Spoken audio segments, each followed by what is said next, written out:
In quite a few videos, I've mentioned DAOs as being a part of some project's features, but I've never really explained what they are, and I've never done a deeper dive into how DAOs work. And in this video, I sort of want to do like a live process of a DAO and just show you how you can use this particular one.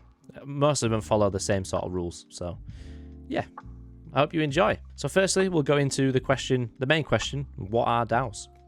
A DAO stands for a decentralized autonomous organization, and it's a group of people that come together to vote on proposals that their members can put forward. It basically removes any need for a leader or a hierarchy. There are two main categories of a DAO.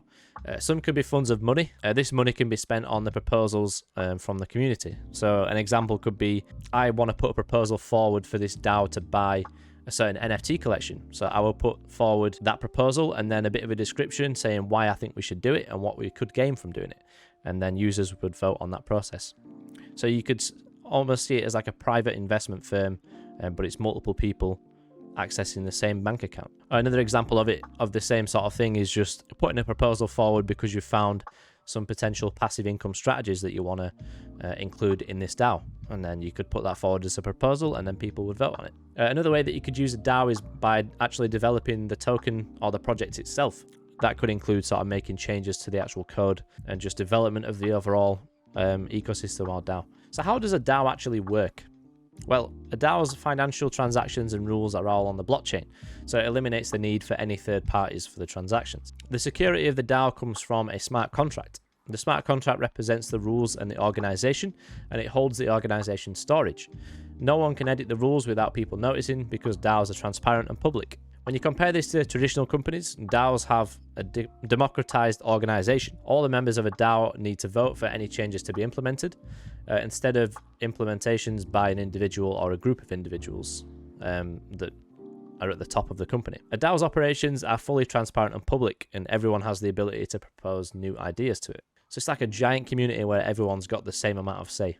Or not quite the same amount of say, but they all have a voice. And now that DAOs have existed for over 5 years now, it's clear to see that there are some issues that lie within them. The first DAO that got created was called The DAO, creative name, and it was created in 2016, and it suffered an exploit in their smart contract, and that led to 1/3 of their tokens being siphoned from it. This happened because there were network vulnerabilities that were found in the code. To fix this issue, a proposal had to be made that the DAO members then had to vote on. This meant that the hacker could see this proposal and then commit the attack before the DAO could even fix the issue. You could say that because there was no entity in control of the project, that maybe it meant that the system was a bit too slow to deal with things that needed fast turnarounds, like a security flaw. Especially with that sort of thing, it's kind of funny from the outside.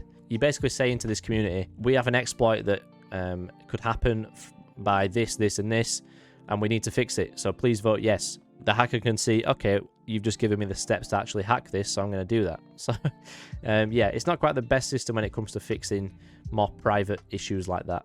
Another example of a slow/failed DAO, I suppose, is the Constitution DAO. You've probably heard of this DAO already, just because it was quite mainstream in the media at the time. This DAO was created for one single purpose, and it was to buy one of the 13 surviving copies of the United States Constitution, which actually sold for $43.2 million that day. If they succeeded, the governance token that people bought to actually fund this DAO would have been used to vote on how the Constitution was displayed and where it was displayed, and also just sort of the future of the DAO and its next missions. If it was unsuccessful, then they promised anyone who actually contributed to the DAO would be able to claim a refund. The DAO couldn't actually just go ahead and bid on this auction though. They had to be a legal entity. So they went ahead and created an LLC to be able to take part in the auction. But in the end, they managed to lose. They lost by, I think, like $1 or something. Very, very small. It's either $1 or 1 cent. DAOs could also potentially have a bit of a problem with how the voting mechanism works. Some DAOs operate based on how many tokens each wallet has, so 1 token would equal 1 vote. This could mean that large portions of the DAO could come from one person or a group of people that have sort of pooled their tokens together. This would definitely leave it vulnerable to sort of manipulation in terms of the voting power. I do like the technology behind the DAO, and I like the fact that there's no top person in the company. It's basically like a whole community of people that all have an equal voice. If it's done right, I think it's a fair way to go about building a project or a portfolio depending on what path you take. I've had experience with a few DAOs now through NFT projects and also through token projects. And so far, I'd say I've liked it. They're really easy to take part in, and I'm going to show you that in just a second.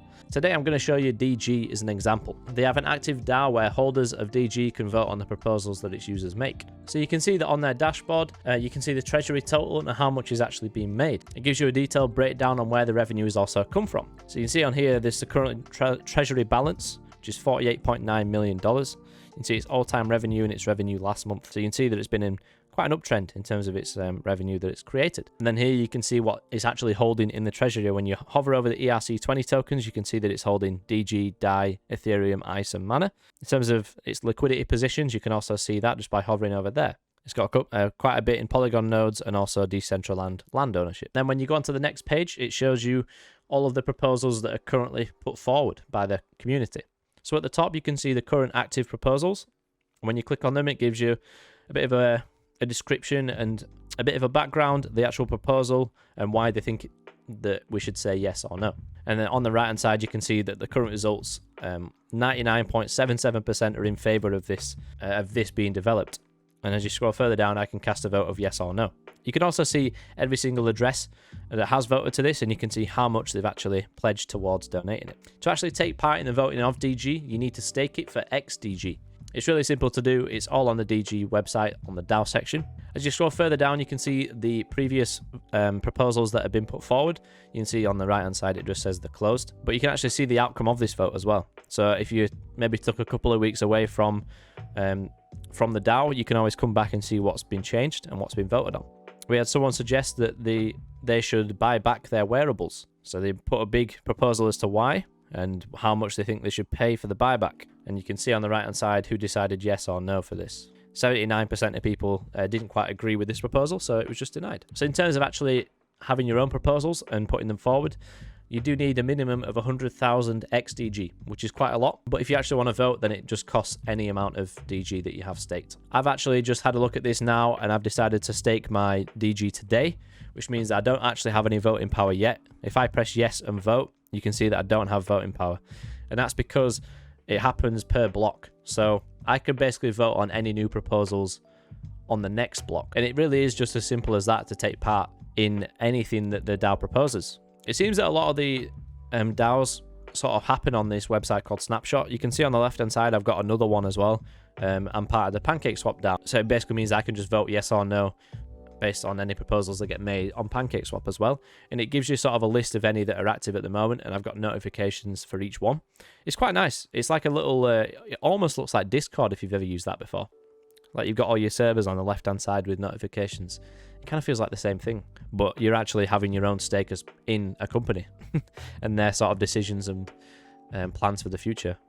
It's a really interesting technology, and I just like it for that reason. And being able to have a voice in these companies rather than just being a consumer of them. There've definitely been some scams and things like that with DAOs, so I would just be careful if you're just delving into them for the first time, and just, you know, watch some videos on DAOs and just see how DAOs have performed in the past before you maybe get into them.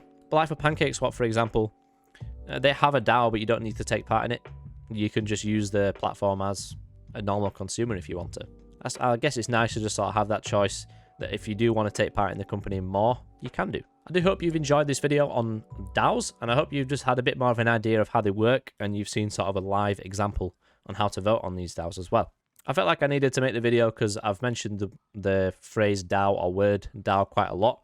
I think as the technology improves and more companies try and use the DAO technology, people need to know just how they work and how you can actually take part in voting as well. But yeah, that's everything. I hope you enjoyed it. Please leave a like, comment, subscribe, follow everything in the description below. Yeah, just keep in touch with us. If you've got any ideas for videos, by all means, comment down below, and I'll get right onto it. I appreciate you all for watching right until the end, and I'll see you in the next video. Goodbye.